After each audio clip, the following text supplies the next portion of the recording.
ಹೆಣ್ಣು ಗಂಡು ಇರಲೇಬೇಕು.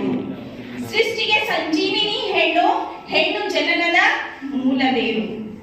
ಅರ್ಥ ಇದ್ದರೆ ಗಂಡು ಹೆಣ್ಣು, ವ್ಯರ್ಥವಾದರೆ ಕಲ್ಲು ಮಣ್ಣು. ಬಿರುಸಿನ ಮಳೆಯಂತೆ ಸಿಡಿಲು, ಬಯಸಿದರೆ ತಂಗಾಳಿಯ ಕಡುಲು. ಒಂದು ನಾಣ್ಯದ ಎರಡು ಮುಖಗಳಂತೆ ಗಂಡು ಹೆಣ್ಣು, ಬಾಳಿನಲ್ಲಿ ಸಾಗುವುದು ಏರುಪೇರು. ಮನುಜನ ಬದುಕಿಗೆ ಕರುಣೆ ಪ್ರೀತಿ ಸೃಷ್ಟಿಸುವಳೆ ಹೆಣ್ಣು, ಒಂದು ಜೀವಕ್ಕೆ ಉಸಿರಾಡಿಸುವಳು ಹೆಣ್ಣು.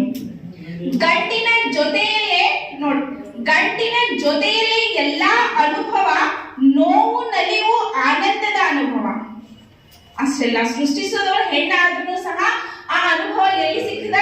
ಗಂಟಿನ ಜೊತೆಯಲ್ಲೇ ಎಲ್ಲಾ ಅನುಭವ, ನೋವು ನಲಿವು ಆನಂದದ ಅನುಭವ. ಗಂಡು ಹೆಣ್ಣಿಗೆ ಧರಣಿಯಲ್ಲಿ ಬದುಕಿಗೆ ಮುನ್ನುಡಿ. ಸೋಲು ಕನಸಿನಲ್ಲಿರಲಿ, ಗೆಲುವು ಮನಸ್ಸಿನಲ್ಲಿರಲಿ. ಗಂಡು ಹೆಣ್ಣು ಸದಾ ಬದುಕಿನಲ್ಲಿ ಆನಂದವಾಗಿರಲಿ ಅಂತ ಹೇಳ್ತಾ